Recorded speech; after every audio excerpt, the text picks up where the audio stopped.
Yes, I guess we're recording, right? Yep. Okay. Yes. Hi, I'm Cliff. This is Eric Lee. This is December 20th. Corona year 2020. December 20th. So this is our session for Eric that we are recording right now. Okay. TLT City. Sorry. Okay. Let's make it a little bit bigger, maybe. 150 is okay. Or maybe even bigger. 200? Yeah. Okay. All right. So you've read what page number, Eric? Have you read through? Just maybe the first part. First part. Okay. Oh. Okay. How about oh, the first, I see. So it's in, okay, I get it. So it's in by Roman numerals, right? You know, have you learned these, Eric? The right? So it's like 1, 2, 1, 2, 3, 4. Have you learned this, right? You know what this is? What? Like in the chat here. That's like, Roman. Yeah. Yes. You're right. Yes. Yeah. It's Roman numerals, right? That's what we say. So Roman numerals. All right. Very good, man. Good. All right. So Roman numerals. So you've done the first. Okay.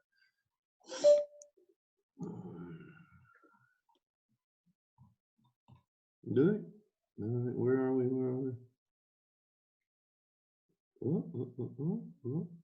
Okay. Is this 2? 4?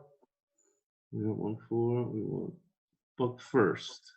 Oh, so the book, the first, Recall to Life.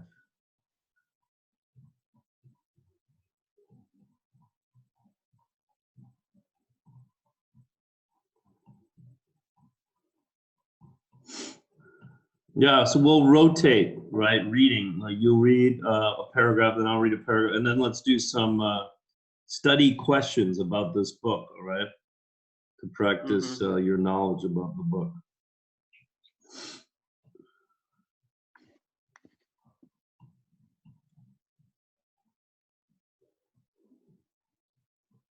It's been a while since okay, so here's 4, the preparation. Have you read this or no? Eric, here? You've read this one? The preparation? Yes, I did. You did? Okay. So we'll just continue. Let's read something, start new.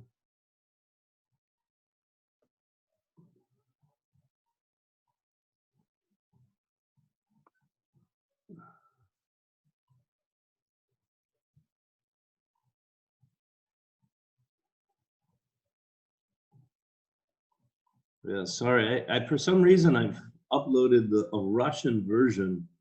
I think it's Russian or Polish maybe, of PDF, which is crazy. So obviously I don't read Polish. Yeah, I don't know how to change it, so that's why it takes me. I have to scroll, right? Weirdo. Yeah. Okay. Let's go find another one.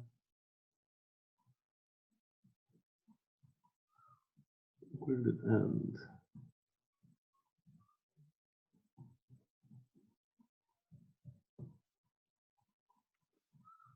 Okay, so sorry, what? Come on.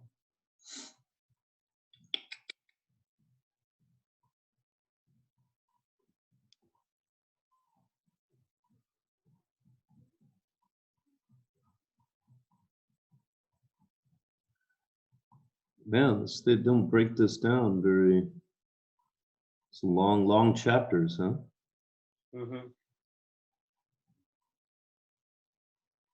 Okay, here. So this one, you have not read this one, right? 5 years later.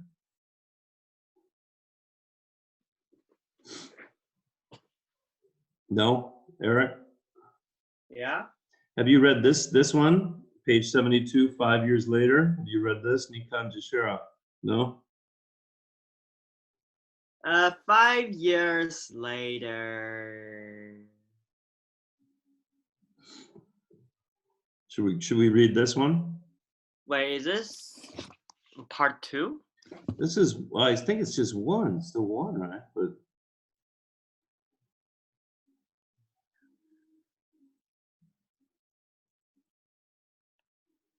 should we start reading this? Maybe. Not Okay. quite sure. All right, go ahead. Read this paragraph. Towson's Bank by Temple Bar was an old-fashioned place, even in the year 1780. It was very small, very dark, and very ugly, very incommodious. It was an old-fashioned place. Moreover, in the moral attribute that the partners in the house were proud of its smallness, proud of darkness, proud of its ugliness, proud of its incommodiousness. Yeah, They big were word. even boastful of Eminence.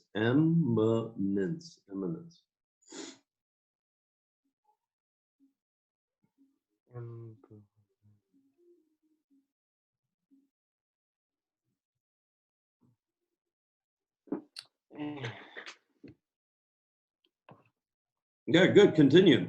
So they were even boastful of its eminence in those particulars.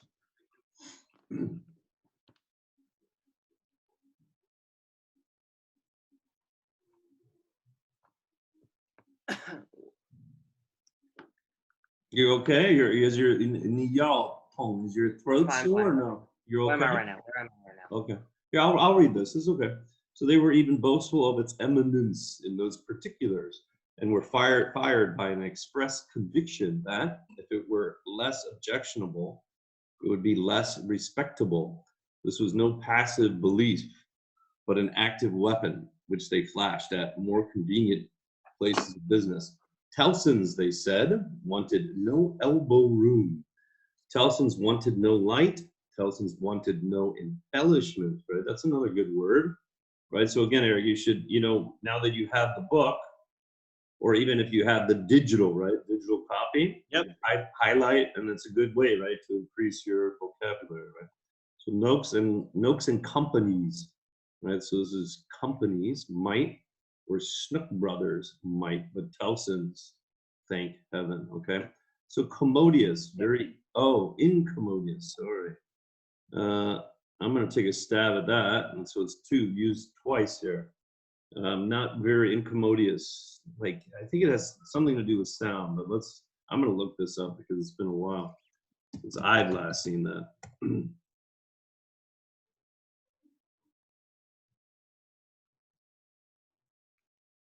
So incommodiousness.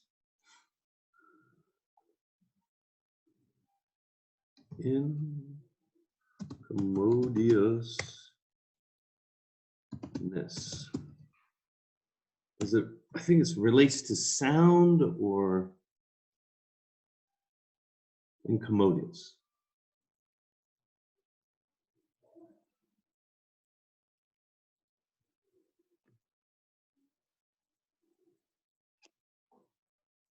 Okay, inconvenient, right? Okay, incommodious, not affording sufficient space, so it's uncomfortable. Is incommodious, right? And ness is. Do you know what we reviewed this? Do you know what incommodious? Yeah. Do you know what prefixes are and suffixes, Eric? Have you learned those? Yeah, I did learn those, but I kind of forget. You did, okay. Well, we'll review that. See if there's an educational on prefixes and suffixes. I always like Khan Academy.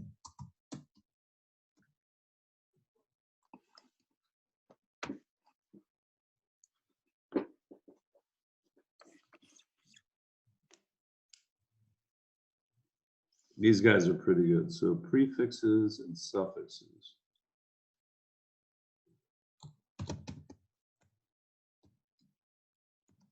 Right, yifa, Yingwen yifa means, right? Prefixes and suffixes.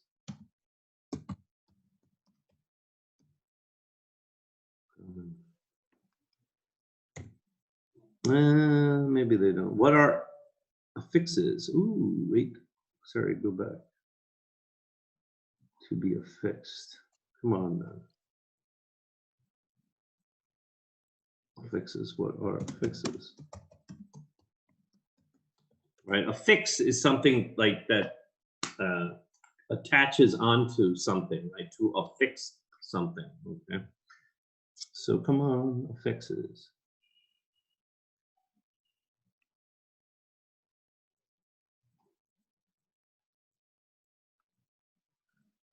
Okay.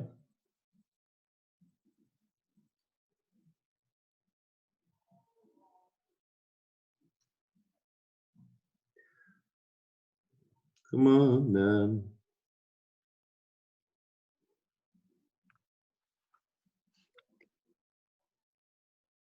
We're going to talk about things called affixes. Or One of the affixes, things that I affixes. love about the English language is how flexible its words can be. You can take little word parts and stick them together to make new words. If I read something once, I've read it. If I read it again, now I've reread it. That little re thing tells you, oh, it's happening again. Come on, man. There are lots of these little word parts in English, and we call them affixes. They can come at the beginning or the end of words. At the beginning of words, we call them How do I make this prefixes. bigger, Eric? Un Hold on. is There we go. All right. Come on, man. Big da. Oh, that's right. All right, let's just watch it one more time here. Small screen. Hello, Sorry. readers. Today we're going to talk about things called affixes. One of the things that I love about the English language is how flexible its words can be. You can take little word parts and stick them together to make new words. If I read something once, I've read it. If I read it again, now I've reread it. That little re thing tells you, oh, it's happening again. There are lots of these little word parts in English, and we call them affixes. They can come at the beginning or the end of words. At the beginning of words, we call them prefixes. Un is a great example of a prefix. It means no or not. When you're upset, you're not happy, you're unhappy. When you are not available, you are therefore unavailable. You see? When we put affixes at the ends of words, they're called suffixes. The suffix full, for instance, means full of. So if you're full of joy, you're joyful. If you're full of gratitude, you're grateful. And if you're full of power, you are, say it with me, powerful. You are powerful. Look at all these words you can make. Some common prefixes you might see include re, meaning again, as in redo or reread. Dis, meaning not or the opposite, as in disuse or disobey. Mis, meaning wrong, as in mistake or misunderstand. Some common suffixes you might see include ly or li, meaning a way to do something, as in happily or snappily. Less, meaning without, as in harmless or wireless. Ness, meaning a state of being, which is another way of saying it makes nouns, as in happiness or hopefulness. Oh, did you see what I did there? I took the word hopeful, which already has a suffix in it, it means full of hope, and I added ness to it. Now it's a word that means the state of being full of hope. That's the magic of affixes. They're these word parts that you can snap onto pretty much any word in order to change its meaning. So remember, prefixes are word parts that come at the beginning of words. The prefix pre means before. There's a little clue that helps you remember. Right, yeah. Suffixes Pre, are right, Eric, means before. Pre. word Okay. parts that come at the end of the word. There are going to be lists of these affixes for you to study, but what I liked doing when I first studied this stuff was to take those lists and make them into games. Make nonsense words, write roots and affixes on little index cards and shuffle them up into new combinations, and then argue with your friends and family about what your newly minted words mean. Let me shuffle up some right now. It's sure to be a dispetrographic time. Dispetrographic. Okay, so that's no rock pictures adjective forming suffix. It's a describer. So I guess I will not be taking any pictures of rocks. Anyway, you can learn anything. David out. All right, cool. All right, let's do Let's find some questions. So student questions. Questions. A tale, two cities. Okay, student questions, grade advisor, schmoop. Discussion questions, here we go, Eric.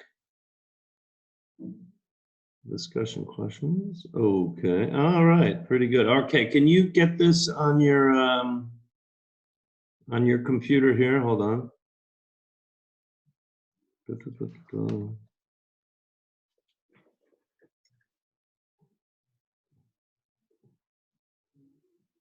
Can you see that, Eric? I put it in the chat, group chat, Weixin. So these are some pretty good questions here, okay? Is your throat, your throat is sore or no? What? Is your throat sore or no? Your throat? Huh? A little? Just got a headache. Oh, a headache. Okay, good. Okay. All right. So now, so you can read these questions, right? See, answer as many as you can. How about I give you like 15 minutes? And why don't you try to answer at least 3 or 5 questions of these questions, okay? And I'll also, here, I'll put this in the post too, or in the chat.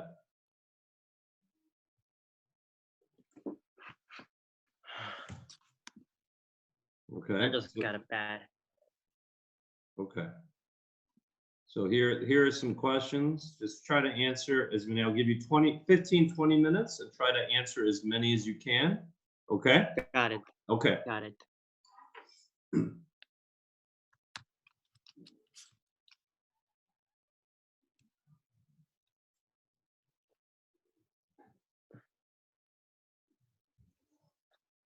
Computer's so slow right now.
Yeah, thanks, man. Looks nice. Those jackets. My knee have been trapped down here, waiting to fly back to northern China. So obviously it's cold up there. So I come down here when it wasn't so cold, so I didn't have any jackets. But yeah, let me think about it. I haven't got my ticket back yet, so that's the only thing. I don't want to keep buying things, but I don't if I'm not heading back sometime soon.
answer a few questions. Alrighty.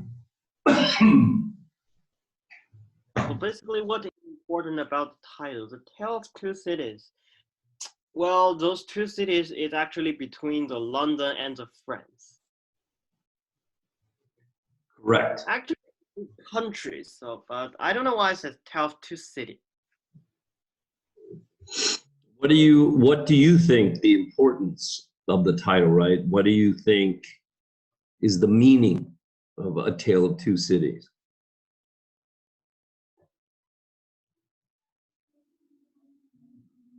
Two cities, just well, I don't think the type doesn't have that much. Doesn't have that much. It's just a tale. Just talking about the story between the between London and Paris. Maybe not Paris. Just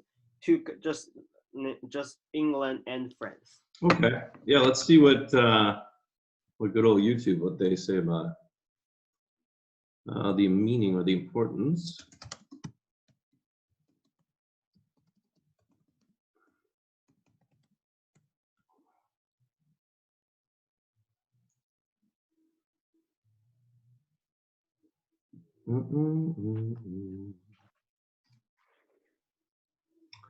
Tale of Two Cities. Symbols, right? Symbols is good. Two symbols.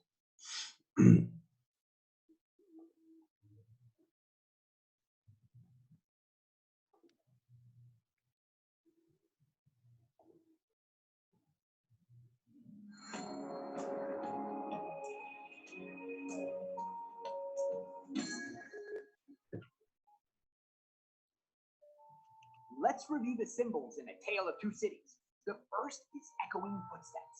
From the beginning of the novel, the echoes of approaching footsteps represent threat. From Jerry Cruncher approaching the mail coach to the Manette's home in a recessed corner of London, even the tapping of raindrops on the pavement sounds like footsteps. In such sounds, Lucy Manette imagines the echoes of her family's footsteps and of people she has yet to meet. A storm can sound like a crowd approaching. As the revolution begins in France, the narrator foreshadows the bloody footsteps of revolutionaries growing louder. England is another symbol. England has its own dangers, violence, injustice, and difficulty. But politically, it's far more stable than France. And for the Manette family and Charles Darnay, it is a safe haven. It represents stability and safety. And France is another symbol. It symbolizes utter chaos, loss of humanity, and violence. French Revolution and the frustration, despair, hunger, and mistreatment have turned the entire society upside down. Everyone is a suspect. Everyone is a possible enemy, and generally decent, repressed people have become cold-blooded murderers in the name of liberty. Thread and knitting is a key symbol threaded through the novel. The golden thread is the name of book 2, and that golden thread is Lucy, who connects all of the people in the English storyline of the book. Her thread is golden because she is a good-hearted and loving person who would never do anyone any harm. Meanwhile, in France, Madame Defarge, with her knitting, is the thread connecting the revolutionaries and their victims, including Darnay and his family. Her knitting is really her kill list, registering the condemned. The guillotine is another symbol. The ultimate symbol of death, injustice, and revenge, the guillotine is a quick way to die. But it is also gory and very public, quickly reducing the formerly mighty and arrogant to decapitated corpses, much to the delight of the bloodthirsty crowds. However, it is also the last stop in a corrupt system that lumps the innocent in with the guilty, offering no due process. The guillotine casts a long, literal, and figurative shadow over everyone's lives. Wow. Okay, let's watch. Hold on. I think I saw another interesting one. Yeah, Tale of Two Cities. Okay.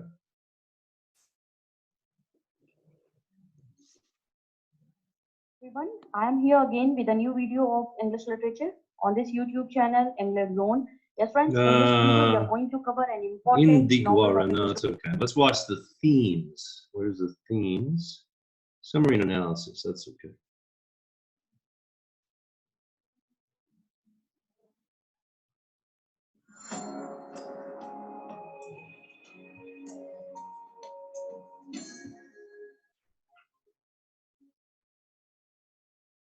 Let's summarize the plot of A Tale of Two Cities. The introduction establishes the novel's setting in both London and Paris in the late 18th century. Life is hard for the common people, and made harder by the brutal oppression cast upon them by nobles. The rising action begins in 1775, where Mr. Jarvis Lorry of Tellson's Bank meets with young Lucy Manette from London. On the way, the coach is stopped by a messenger from Tellson's, Jerry, who gives Lorry a note. Lorry tells Jerry to take a message back to the bank, recalled to life. When Lorry arrives, he meets with Lucy and tells her that her father, whom she believed dead, is actually alive and has been released from prison, and is staying at the house of a former servant. When Lorry and Lucy arrive at the Paris wine shop of Monsieur and Madame Defarge, they meet Dr. Manette, who obsessively makes shoes. She and Lorry take Dr. Manette out of Paris. 5 years later in London, Charles Darnay is being tried for treason. John Barsad and Roger Clyde, two spies, testify against him. Mr. Stryver, Darnay's lawyer, points out that Sidney Carton, his associate, looks exactly like Charles Darnay. Darnay is acquitted. In Paris, the Marquis has his carriage drive through the streets so fast that he kills the peasant Gaspard's child. The Marquis flips him a coin and drives off. That evening, he meets with Charles Darnay, his nephew, and Darnay gives up his inheritance. That night, someone stabs the Marquis to death. A year later, Darnay tells Dr. Manette he wants to marry Lucy. Meanwhile, Sidney Carton tells Lucy that he will do anything for the people she loves. Gaspard has been caught and hanged for the death of the Marquis. Madame Defarge adds John Barsad and the Marquis' family to her register, the list of people she wants to be killed, recorded in her knitting. Lucy marries Darnay. After a meeting with Darnay, the traumatized doctor reverts to his old shoemaking habit, but he recovers. Over the next few years, Lucy and Darnay have a daughter, little Lucy, and a son who dies young. In 1789, the Paris revolutionaries stormed the Bastille, led by the Defarges. Revolutionaries burned down the Marquis' mansion. In 1792, Darnay learns that Gabelle, his uncle's former servant, has been imprisoned and goes to France to save him. When Charles Darnay arrives in France, he is imprisoned. Dr. Manette tries to get him out, but he is unsuccessful. It is a year and 3 months before Darnay is released, but he is quickly arrested again. And in the explosive climax of the novel, he's denounced by the Defarges and a third person. During the following action, the third person is revealed as an unwitting Dr. Manette, though it's through a letter found in his old cell. The letter says the Marquis raped and killed a peasant woman and, with Darnay's father, killed the woman's father and husband, as well as her brother, who hid their younger sister before he died. Dr. Manette tried to report the crime, but had been captured and imprisoned by the Marquis before he could do so. The jury condemns Darnay to death. Miss Pross learns Barsad is her estranged brother, and Carton blackmails him. Sidney Carton discovers Madame Defarge is the younger sister. Carton tells Lorry to get the doctor, Lucy, and little Lucy out of Paris. During the resolution, he goes to the prison with Barsad, exchanges clothes with Darnay, and drugs him. Barsad takes Darnay out of the prison and leads his family to escape. Carton stays in the cell. Madame Defarge tries to find Lucy and her daughter, but is killed by Miss Pross, Lucy's guardian. A peaceful and selfless Sidney Carton is guillotined in Darnay's place. Let's review the characters in A Tale of Two Cities, starting with Charles Darnay. At the beginning of the novel, the innocent Charles Darnay is being tried in England at the Old Bailey for treason. Sidney Carton gets him acquitted. He meets and falls in love with Lucy Manette and marries her. His secret is that he is of the same French aristocratic family that imprisoned her father, Dr. Manette. Darnay is a good man, repentant for his family's terrible acts. He is saved again from death by Sidney Carton.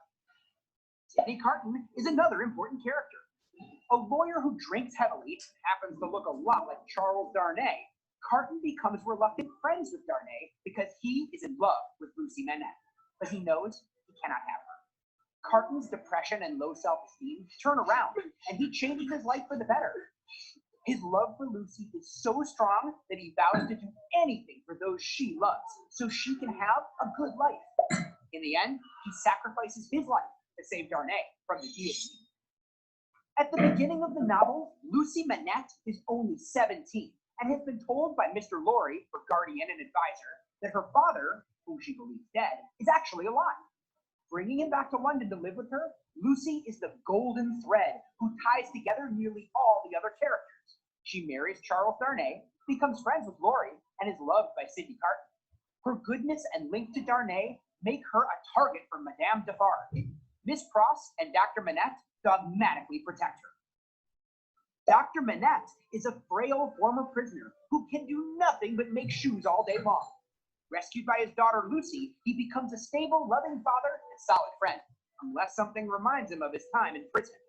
Even though Darnay is the nephew of the man who imprisoned him, Dr. Manette accepts Darnay into his family for Lucy's sake. He is willing to fight for Darnay's life, using his ex-prisoner hero status to help in that fight. Mr. Jarvis Lorry is the one who discovers that Dr. Manette is actually alive and has survived his imprisonment. As the financial advisor to the family and Lucy's guardian for financial purposes, Rory tries to keep their relationship professional, but he's emotional and becomes like family to them. Monsieur Defarge seems to be an ally of Dr. Manette, his one-time employer. Right, that is Mr. in French, Eric, right? Monsieur. Out of Paris. However, as a leader of the revolutionaries, Monsieur Defarge cannot simply stand by and allow Charles Darnay to come back to Paris without any consequences, regardless of the fact that he is now Dr. Manette's son-in-law. Defarge is one of the people who denounces Darnay in court and brings forth Dr. Manette's letter denouncing Darnay as well. He is kinder than his sinister wife. Madame Defarge is admirably strong in her determination to fight for the revolution. She is also vindictive and cruel, often silent but violent. She has no mercy whatsoever, knitting names of those she wants killed into her death register.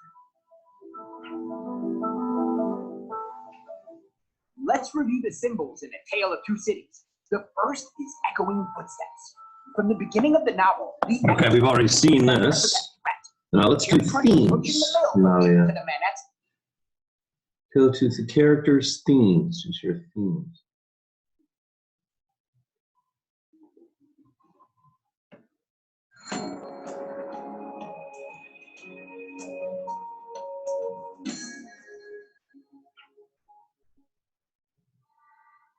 Let's review the main themes in A Tale of Two Cities. The first is injustice. Many people who did so little to deserve severe punishment fill the novel with injustice.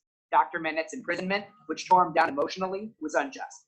Being imprisoned for trying to do something honorable, which Darnay also does, is pure injustice. Darnay renounces his heritage because of the cruelty his family inflicted on people.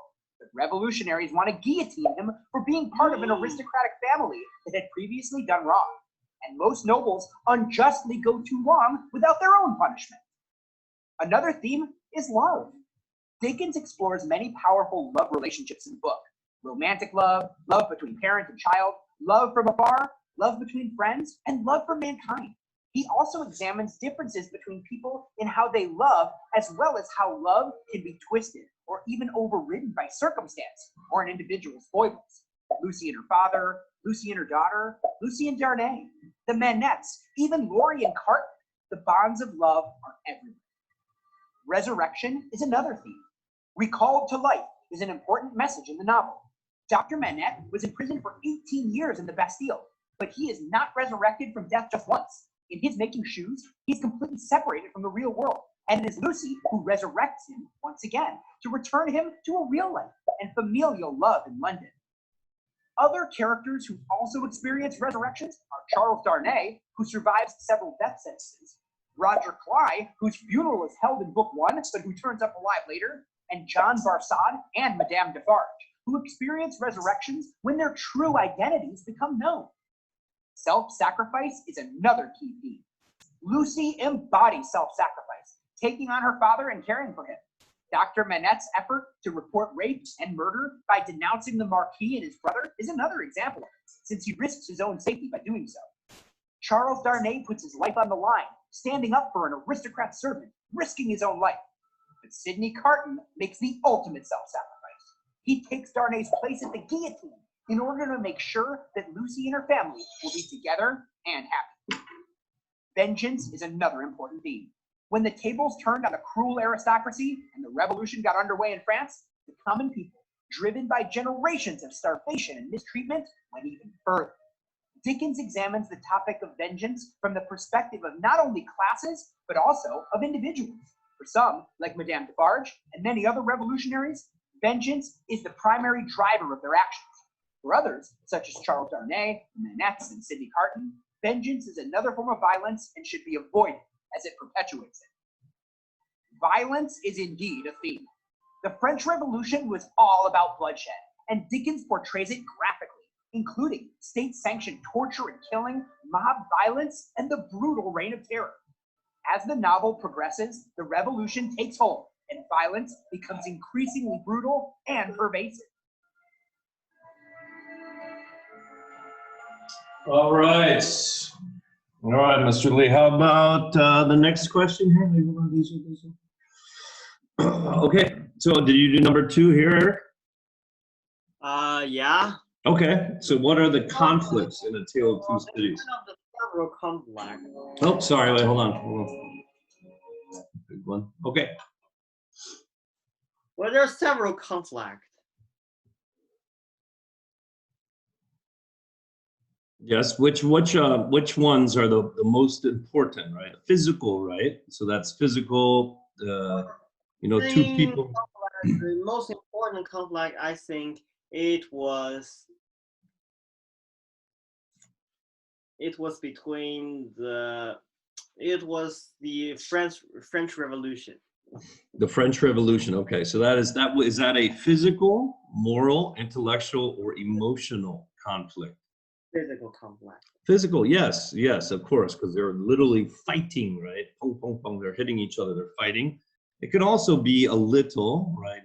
Maybe moral differences of why they're fighting. It can also be a little like intellectual, maybe, with the leaders or so forth. But that's pretty good. Okay, let's see what are the conflicts? Let's see what they have here at YouTube. Paste. Paste. Okay. Characters, no. Brief summary, no. Come on. Here's book 1. Let's just watch book 1 because that's what you've read thus far. Maybe we'll watch book 2 too.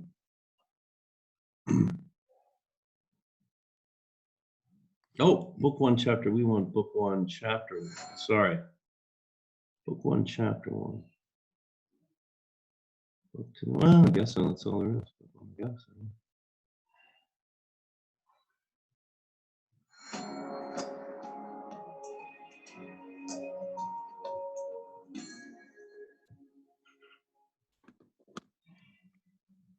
Book 1, Chapter 3 of A Tale of Two Cities is called The Night Shadows. Stopping at various pubs along the way, Jerry Cruncher considers the message he carries and is perplexed. Jerry suspects Jarvis Lorry may have been drinking. As he returns to Tellson's bank that night, his anxiety over the message sees him jumping at shadows.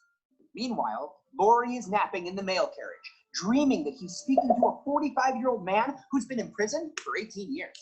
The face changes in each dream, but each time it is a man in some stage of despair and confusion. Lorry asks the man, "I hope you care to live." And the answer is always, "I can't say."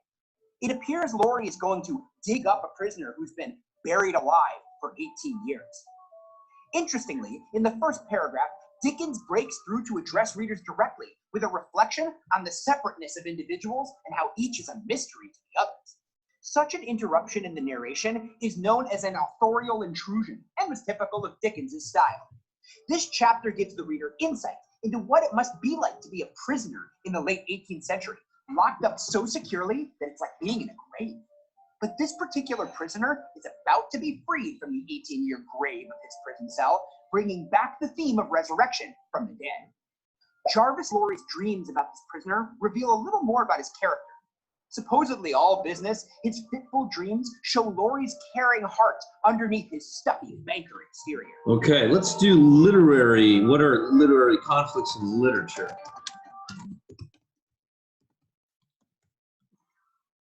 Sorry, conflicts. Good conflicts in literature. Yeah.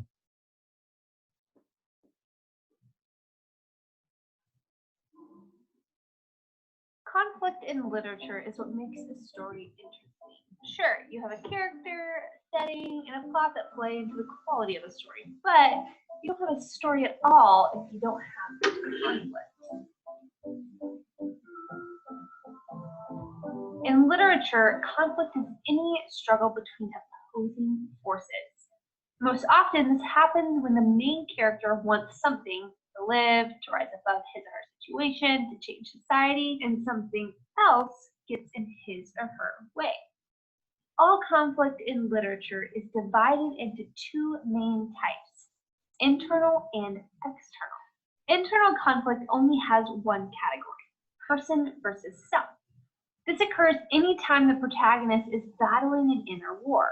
Jack London's Call of the Wild, for example, is a person, or in this case, dog, versus self-conflict between the dog's wild and domestic nature. Or think of Hamlet's famous monologue in Shakespeare's play by the same name, "To be or not to be," is an example of a character at war with his own fears and desires. External conflict occurs when the main character gets swept up in the issues of the world's woes, such as government, society, community, or nature. In most cases, external conflict can be divided into four categories: person versus person, person versus nature, person versus fate, and person versus society.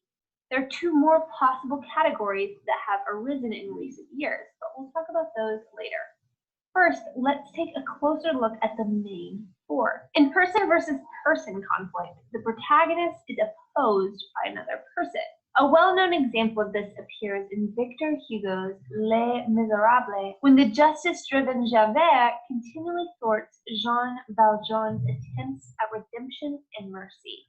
Think also of Alexander Dumas' The Count of Monte Cristo, a classic revenge tale where a wronged man sets out to destroy the people who ruined his life.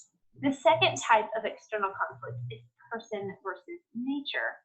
This occurs when the protagonist faces a harsh wilderness, gets struck by lightning, or has to navigate a natural disaster. An excellent example is Ernest Hemingway's The Old Man in the Sea, a story about a lone man struggling with a giant marlin in the Gulf Stream.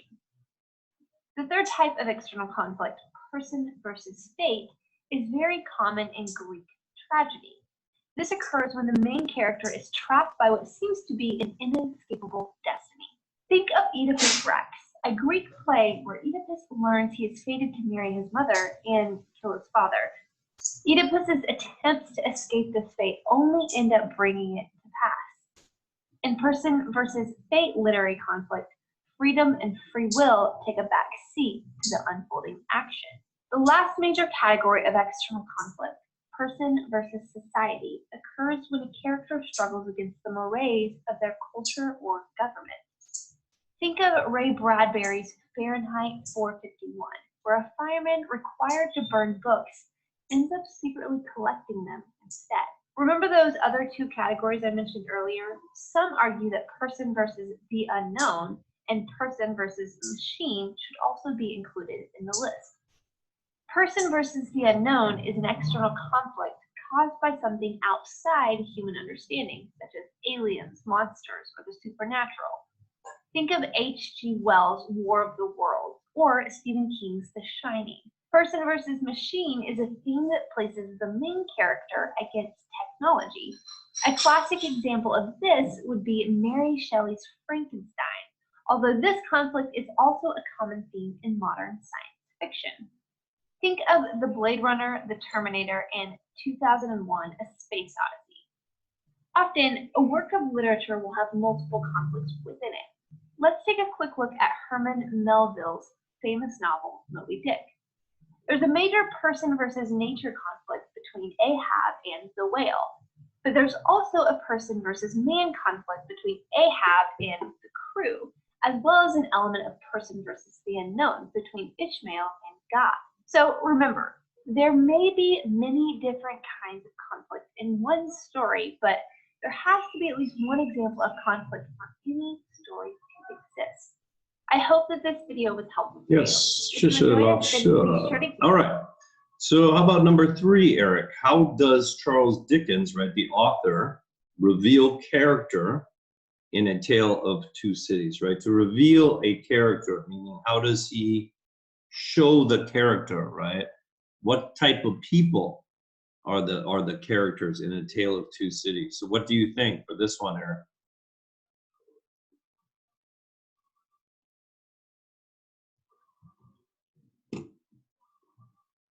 Let me think. 1 second, 1 second. Okay.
Well, for this question,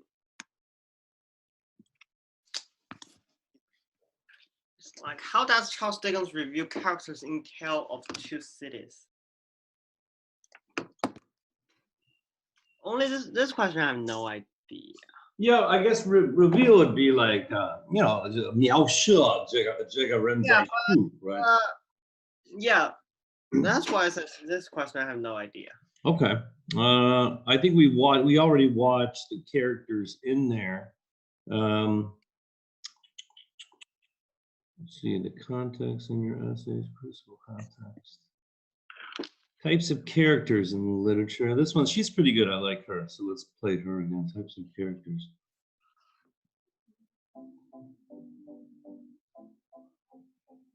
Hey guys, welcome to this Mometrics video on characters in literature. Characters are an essential part to any literary work. They make the story possible, and the way in which the characters are built can help to bring the story to life.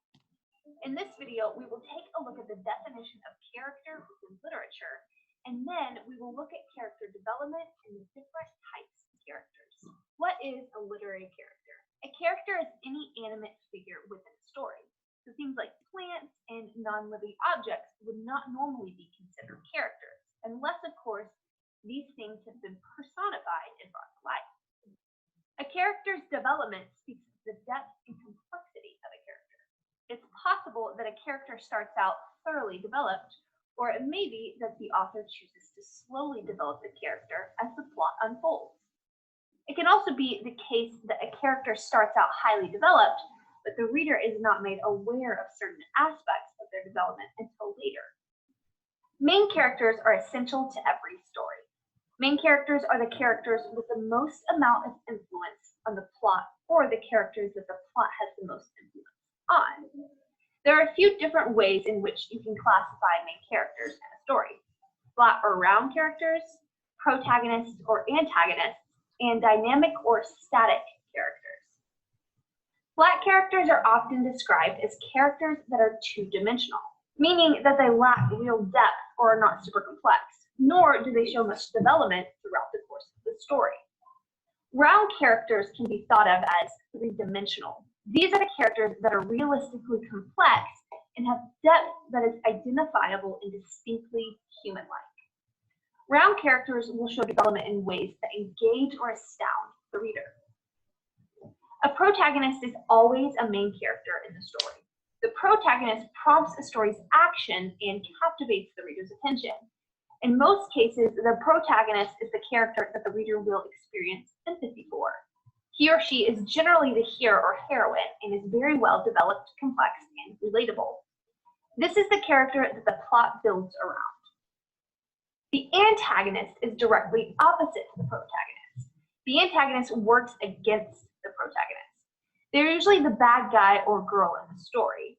The antagonist generally invokes a disapproval within the reader and generally works to add to the reader's empathy towards the protagonist. The antagonist also helps to create action and move the plot along. Dynamic characters are directly connected to character development and refer to a character who undergoes change within a story. They are the characters that the reader watches develop. Most often, a protagonist is a dynamic character. For example, a character may start out closed off, and throughout the course of the story, they begin to let some of those walls down. Unlike dynamic characters, a static character is a character who does not change. A static character is oftentimes the antagonist of the story. They refuse to change their actions or the way that they think. They're stuck in their ways. Their purpose is generally to show a contrast to dynamic characters. Now, let's spend a little bit of time looking at how round and dynamic characters are different and how flat and static characters are different. A round character is a character who is three-dimensional or very complex and realistic. However, a character can start off as a round character but not change. If a character has depth and is complex, it is a round character. And if it does not undergo a change, then it is a static and round character. If a character is complex and realistic but also undergoes change, then it would be a dynamic and round character. So a dynamic character is just a character who undergoes change, and a round character is just a character with realistic depth and complexity. On the other side of that, a static character can be a round or flat character. Static just means that the character does not undergo change, or like I said, they are stuck in their ways. A flat character just means that the character lacks depth and a sense of realness. It is a two-dimensional character. I hope that this video over characters in literature has been helpful. If you enjoyed it, then be sure to give us a thumbs up. Eric, And let's, subscribe to our channel. I want you to think. Why don't you pick one of these questions to share with Wendy? This will be one of these questions for your paper, one-page essay for next week, okay? So why don't we take a break, 5 minutes?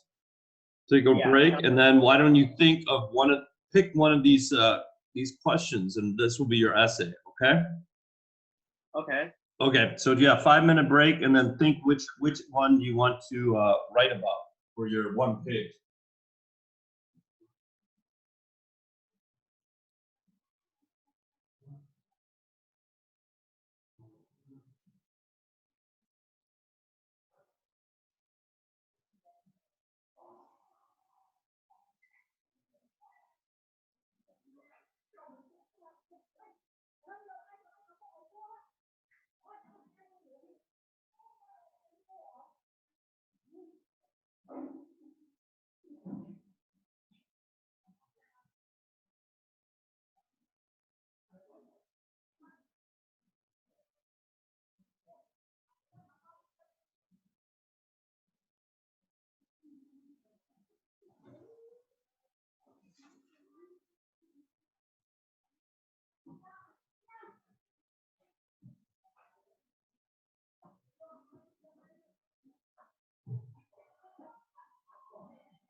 Yeah, I have my tutor.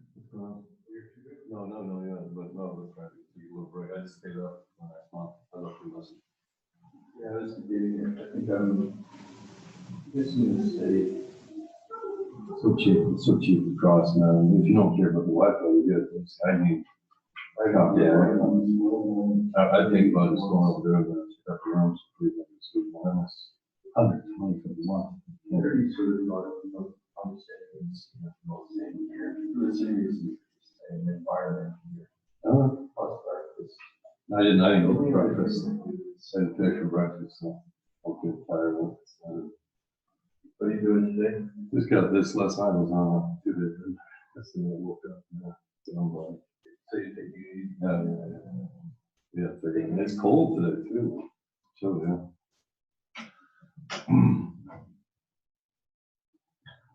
All right, Eric, you know which one you want to do, man? Not quite sure actually. Not quite sure. All right, take your time.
Still no idea. You got it? No. No? All right, couple more minutes. Yeah, just pick one, man. You can do it. Any suggestion? They're all pretty good. These are pretty standard questions about the book. Did you like the characters?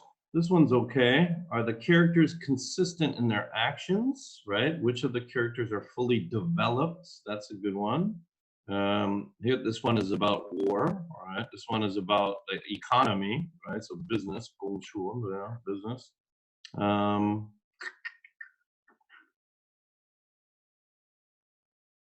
Would you recommend this book? But what types of conflict? You could continue with this one, right? And elaborate, right? Describe more of the types of conflict. Or we could just stay with the one 9. We could just stay with the one that you were going to do last week. We could stick with this one. Mm-hmm. So this was your one-page English essay. So now, having read chapters 1 through 2 in Charles Dickens' A Tale of Two Cities, and from what you have learned and know about empathy versus sympathy, right? Please define these. Please define these two words in your own words, right? Meaning, define what you think is sympathy and empathy, and then describe and detail 1 or 2 characters in the book, comma, and whether you sympathize or empathize with them and their situation, why or why not. We can just stick with this one. This one is pretty good, right? We learned what empathy and sympathy are. Let's do one more, and then we'll do the characters again of the book. So what is differences are empathy and sympathy?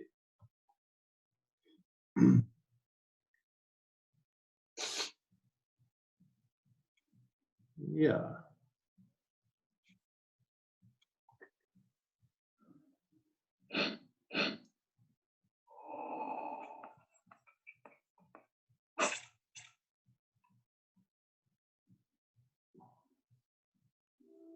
Reactions to suffering. Suffering. We can't avoid it, no matter how hard we try. Between the poor, homeless, and sick, suffering is all around us. We like to think we take it in stride, but how do we really react to it? If you saw an older man shivering on a curb with only a thin blanket and old clothing, you'd most likely feel bad, but you'd keep walking. We all feel the pain of seeing this older gentleman look as though he might not make the night, but seldom stop and do anything. Our reactions are what make us who we are, both individually and as a species. Naturally, mankind is sympathetic to the pain and suffering of others. Psychologist Edward Titchener translated the German word Einfühlung, meaning feeling into English in 1909, turning into the word most of us know today as empathy. However, feeling bad for somebody is not empathy, despite what most people think. The feelings we get are instead a mixture of other emotions. What's the breakdown of some of these emotions? Pity is often distress, discomfort, and overall sadness when witnessing someone else's misery. If you were to see someone yelling at their significant other, you will most likely feel sad for them and look on for a few seconds before moving on. Pity is the acknowledgement of another's pain and that you feel bad for them, but pity does not go beyond this. Like bait is another example of pity, where someone online posts a photo or video to make their viewers feel bad, and at the end says, like, repost, reblog, retweet, share if you understand X's pain and want to help. Of course, a like won't help their suffering. It's just helping the poster by giving them likes on something they posted.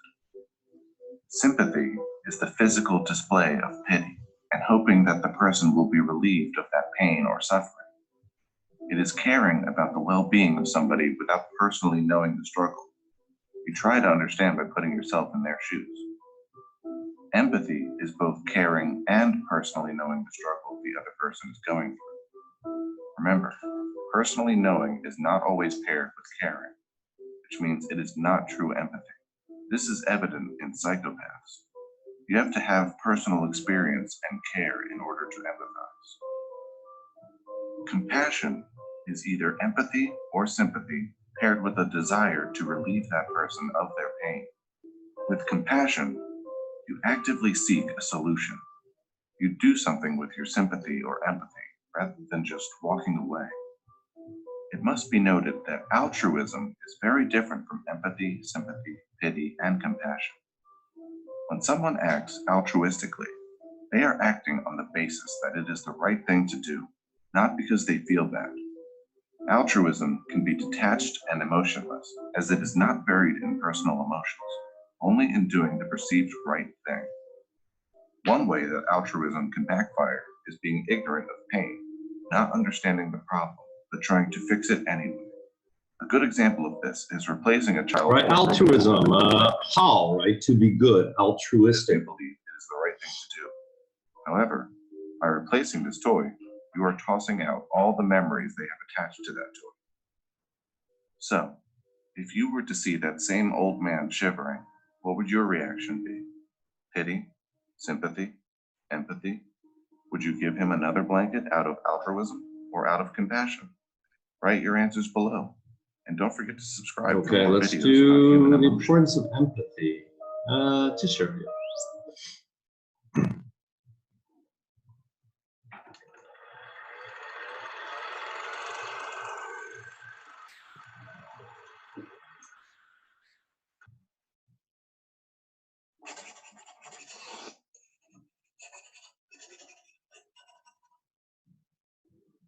Stuff goes wrong for all of us, and at some point, it's our turn again to land in the pit of despair. But it's the conversations that we have whilst we're down there and how we respond to them that will determine just how fast we get back out again. Essentially, people will have one of two responses to us when they see us in pain: sympathy or empathy. Take one, the sympathetic response. The problem with sympathy is that it's based on the three things that worsen and prolong the bad situation that the person is in: pity, victim status, and agreement. When we sympathize, we add our own sorrow, fear, annoyance, our pity to the other person's feelings. And whilst they now feel less lonely, being joined by another person confirms that the pit is real and bad. When we treat people like victims, they behave like victims. And agreement just makes the walls of the pit all the more intimidating.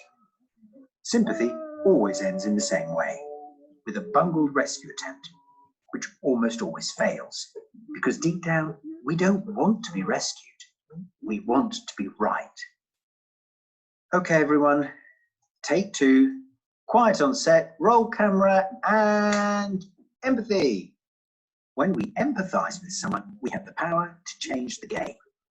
By reflecting back the feeling that we see the person having, we show them that they have been understood, deeply understood. By reflecting back their circumstances in plain words, we help them to step back and regain perspective, and importantly, the belief that they can repair their own situation for themselves. When all's said and done, sympathy can actually feel nice for a bit. But when it comes to getting to a solution, only empathy has the power to get someone up and running again. Okay. Take three. Okay, let's do one more. The importance of empathy. Okay. The importance of empathy. We all live in our own version of reality, a reality that is limited by our senses, our temperament, and our own experiences. It is the only reality we will ever truly know, but it is crucial to our personal development, our relationships, and to society itself that we make the effort to try and experience other people's realities as well. This is done through empathy. Simply stated, empathy is an active attempt to understand another person's perspective, their emotions, and in essence, their reality. We are social animals, and our ability to communicate and understand each other's emotional states is key to maintaining our relationships. So it is little wonder that the ability to empathize is hardwired directly into our brains. One area that assists in this process is the right supramarginal gyrus, which helps us to distinguish our own emotional state from that of another person, and plays a key role in our ability to observe and assess what other people are experiencing. Studies from Neuron Science Journal suggest that we have systems of mirror neurons in our brains that cause us to mimic the actions of others. That is why when we see someone yawn, we will often yawn in reply. And when we observe someone experiencing joy or pain, we experience the same sensation to a certain extent.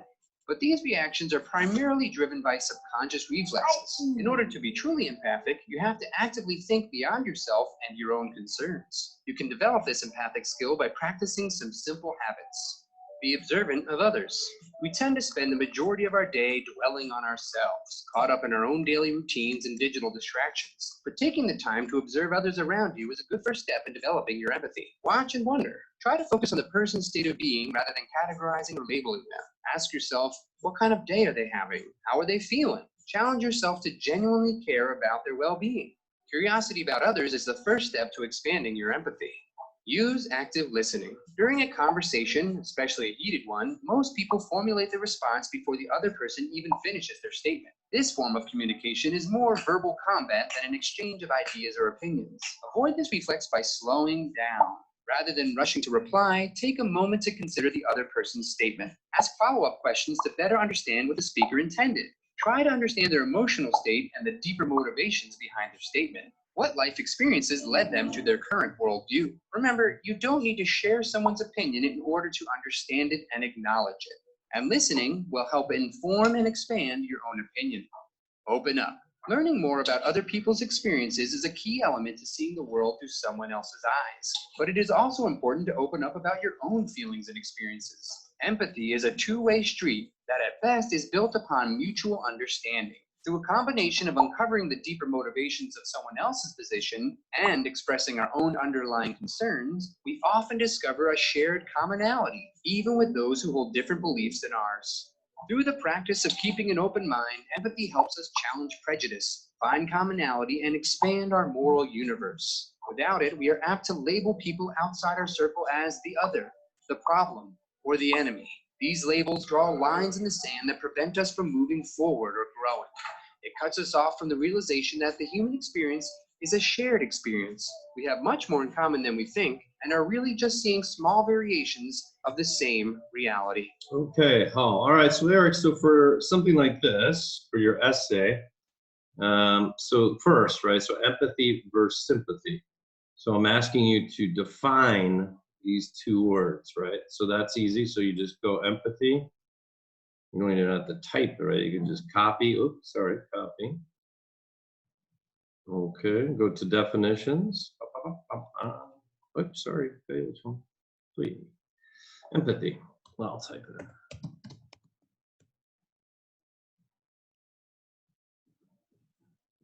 Okay, you can even copy this, so it's a noun, right? You don't want to cheat. You don't want to just copy from the internet, but I'll show you a little trick. Oops, sorry. Empathy. Come on, man.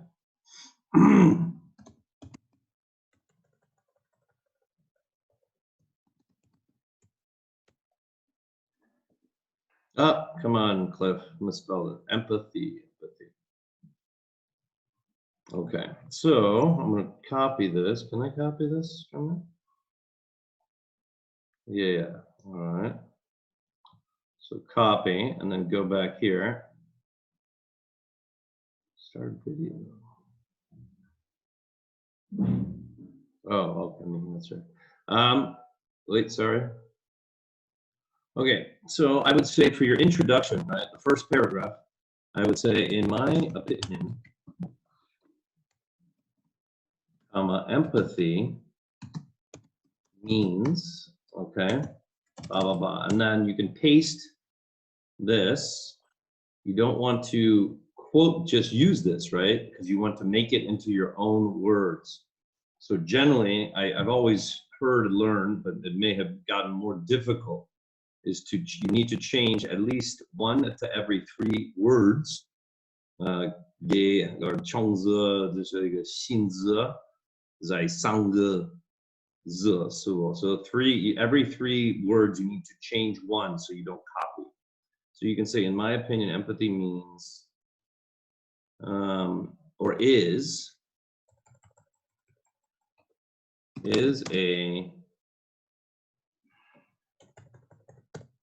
a psychological identifier, maybe.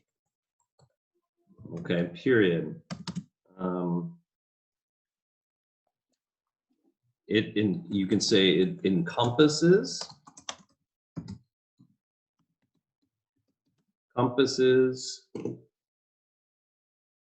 feelings, thoughts, you can say, right, or attitudes. You can encompass the attitudes, feelings, and thoughts of another. Okay, period. It is also an imaginative describer of, I think it's just describer, right? Yeah, that's a word, describer. What's wrong with encompass? Oh, describe. We'll change it. So it encompasses the attitudes, feelings, and thoughts of another. It is also imaginative,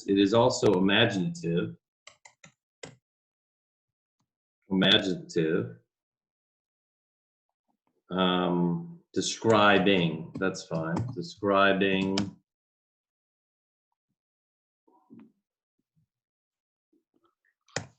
right, works of art, feelings, or attitudes. I guess that's okay, right? So this is more or less than this would be in your own words, your description of what empathy is, right? And again, I want, it's always classic and standard to do Times New Roman, right? So Times New Roman, 12 point. And in terms of spacing, right? You do the spacing, nay spacing, no spacing, normal. This will always be up to your teacher. I generally don't, because I want my students to write more, right? You always should write more, and then that's the only way to get better, right? Practice. So this is this is empathy. So then the second sentence, and I would say sympathy, unlike, I'd compare or I'd contrast it. Unlike empathy means, okay, blah, blah, blah. And you get the definition from here again, right? So what is sympathy?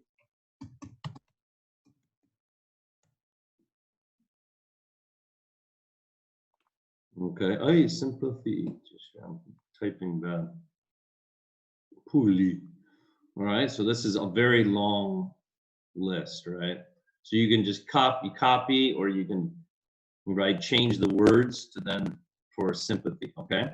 So then after you've done that, right, I want you to describe me. I'll show up at least 1 or 2 people, characters in the book. So we have 10 more minutes, Eric. Let's watch another characters of Tale of Two Cities.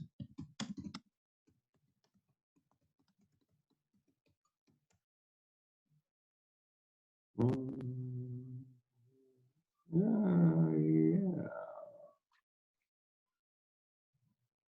Okay. Yeah, we'll watch all 3 here. All right.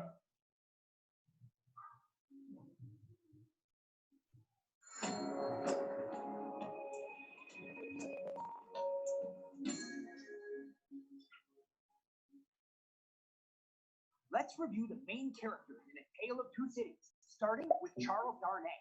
At the beginning of the novel, the innocent Charles Darnay is being tried in England at the Old Bailey for treason. Cindy Carton gets him acquitted.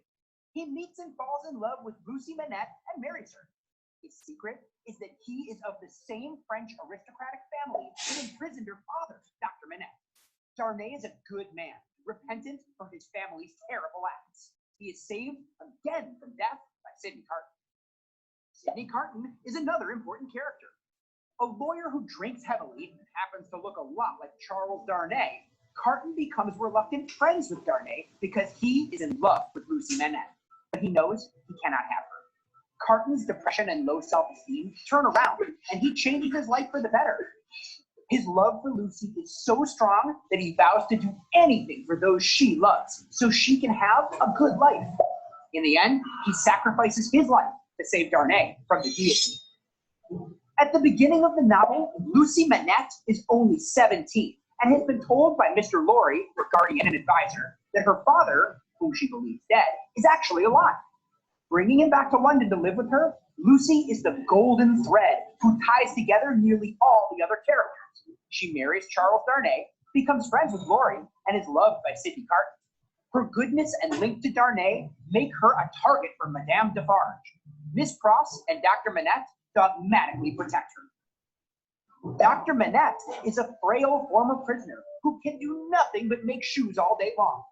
Rescued by his daughter Lucy, he becomes a stable, loving father and solid friend, unless something reminds him of his time in prison. Even though Darnay is the nephew of the man who imprisoned him, Dr. Manette accepts Darnay into his family for Lucy's sake. He is willing to fight for Darnay's life, using his ex-prisoner hero status to help in that fight.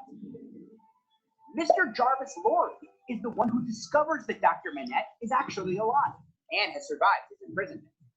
As the financial advisor to the family and Lucy's guardian for financial purposes, Rory tries to keep their relationship professional, but he's emotional and becomes like family to them. Monsieur Defarge seems to be an ally of Dr. Manette, his one-time employer, having gotten Dr. Manette out of Paris.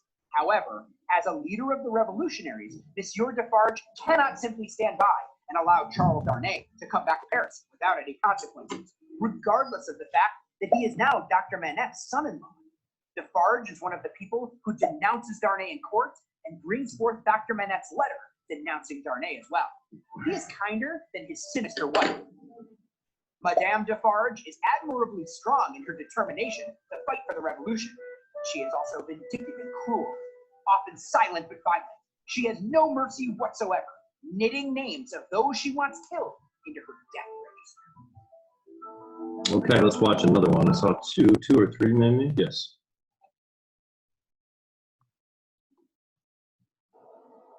A Tale of Two Cities by Charles Dickens.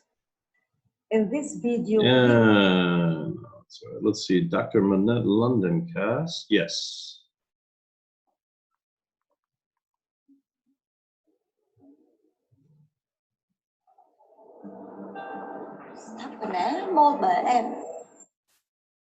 Oh, Dickens, would it be too much to ask for you to keep your character list to under a dozen?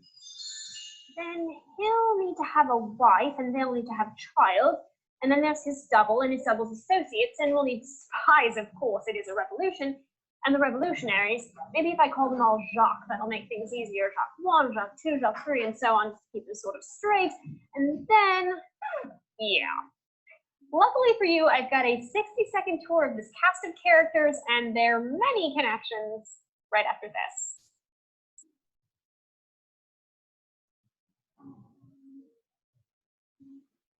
Dr. Manette, a physician and former prisoner in the Bastille, and his daughter, Lucy, are reunited and brought to London by Mr. Lorry, a businessman who works for Tellson's Bank in London and becomes their friend. Also in London is Charles Darnay, who is on trial for treason and being defended by lawyers Stryver and Carton. Darnay, Stryver, and Carton all have a thing for Lucy, but Stryver is a pompous fool and Carton is a miserable drunk, so noble Darnay is the one who marries her. Darnay's dark secret is that he is the nephew of the evil aristocrat Marquis Evremond, who is murdered outside Paris by the very peasants he tries to oppress. Speaking of Paris, her cast also includes Monsieur and Madame Defarge, revolutionaries who own a wine shop and who are central to the novel's mob violence. Now here are the connections. Monsieur Defarge is Manette's old servant who knows Manette's dark secret. Manette's dark secret is that he knew Darnay's family and treated the victims of their cruelty. Madame Defarge's dark secret is that she is the sole surviving member of the family that Darnay's relatives destroyed. Okay, let's stop that. Hold on, sorry, Louis. Tale of Two Cities, blah, blah, blah. All right, Eric, so let's review this again. All right, so in your one-page essay, now having read, when you've read now the first two parts, right, or chapters in the book.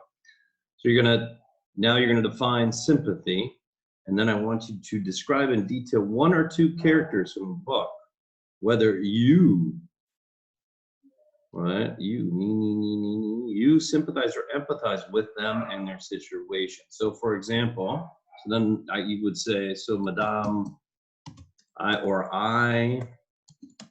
empathize with Madame Defarge because I can relate to her hatred, blah, blah, blah, blah, blah, right? So that means you are closely associated with Madame Defarge, okay? So that would be that sentence. And then you pull this and you make that into your second chapter, okay? So let's do another, we have about 4 more minutes, Eric. Let's do another, how to write the best essay, 1-page essay.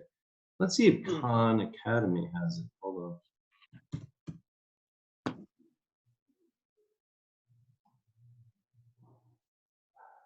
I really like Khan Academy. All right, how to search, nope, yeah, here. So how to, come on. How to write a 1-page essay. An essay about simple questions, feedback. Sample essay. Cambodia, practice sample. No, they really don't. All right, hold on. We'll just do it here. Great 1-page essay. 5 easy steps. We've done that one before. 5 paragraphs. Yeah, let's do this one, Eric. This one sounds good. How did I write an 8 plus? This one's all right. Okay. Okay. Writing a thesis statement is all about figuring out the main idea for your paper and then explaining that main idea to your reader. But where to begin? Begin with the question you're answering with your essay. We'll use the Scarlet Letter as an example. Let's say your teacher gave you the following question as your essay topic. What role does the Scarlet Letter A play in Hawthorne's novel, and why is it important? Oh, sorry. Step 1. Assuming you've read the book, and really you can't write a paper without having read the book, answer the question off the top of your head. Question: what role does the Scarlet Letter A play in Hawthorne's novel, and why is it important? Preliminary thesis. In the Scarlet Letter, the letter A is a symbol. That's a good start, but you haven't answered the whole question. Remember that the second part of the question is, and why is the A important? Step 2. So now you need to refine your answer. At this point, you'll probably need to look back at your notes about the book to figure out why the A is important. After you do, revise your thesis statement. Question: what role does the Scarlet Letter A play in Hawthorne's novel, and why is it important? Revise thesis. In the Scarlet Letter, the letter A is more than a symbol. It actually helps define Hester's identity. That's not a bad thesis, but remember that your thesis sends the reader off into your essay, not just knowing what you're going to write about, but how you're going to make your case. In other words, you want to give your reader a little bit more direction. This is where examples come in. Step 3. Before you finish refining your thesis, you need to know which examples from the book are going to help you make your case. For this question, we might look at the way the meaning of the Scarlet Letter A changes over the course of the novel. First, it defines Hester as an adulteress. Later, it shows how able Hester is. And finally, it comes to stand for angel as Hester takes control of her own identity. So, with these examples in mind, let's revise that thesis statement one more time. Question: what role does the Scarlet Letter A play in Hawthorne's novel, and why is it important? Finalize thesis version 1. In the Scarlet Letter, the letter A is more than a symbol. It actually helps define Hester's identity, transforming her from an adulteress to a woman who's able, and finally into an angel. That's a great thesis, if I do say so myself. But I want to point out something that happened as I wrote that thesis. Sometimes when you start working with examples, an even deeper, more nuanced response to the question emerges. So here's an optional final step. Step 4, ask yourself, am I really saying all I could be saying with my thesis? Am I really saying it in the clearest possible way? Or are my examples leading me to tweak my thesis and say something a little different, a little deeper? If your answer to any of these questions is yes, revise again. Question, what role does the scarlet letter A play in Hawthorne's novel, and why is it important? Finalize thesis version 2. In the scarlet letter, the letter A isn't just a symbol of Hester's downfall. As Hester moves from adulteress to a woman who's able and finally to an angel, the A becomes a symbol of Hester's agency in defining her own identity. Let's look at those steps one last time. To write your own killer thesis statement, 1, answer the question. 2, refine your answer, making sure you've answered all parts of the question. 3, refine your answer into a more focused thesis statement by including a reference to the examples you plan to use. 4, refine your thesis so that it answers the question not just in a focused way, but also in a creative, thoughtful, even profound way. There you have it, an awesome thesis statement and a solid foundation for an A+ essay. She's a good teacher, Tasha.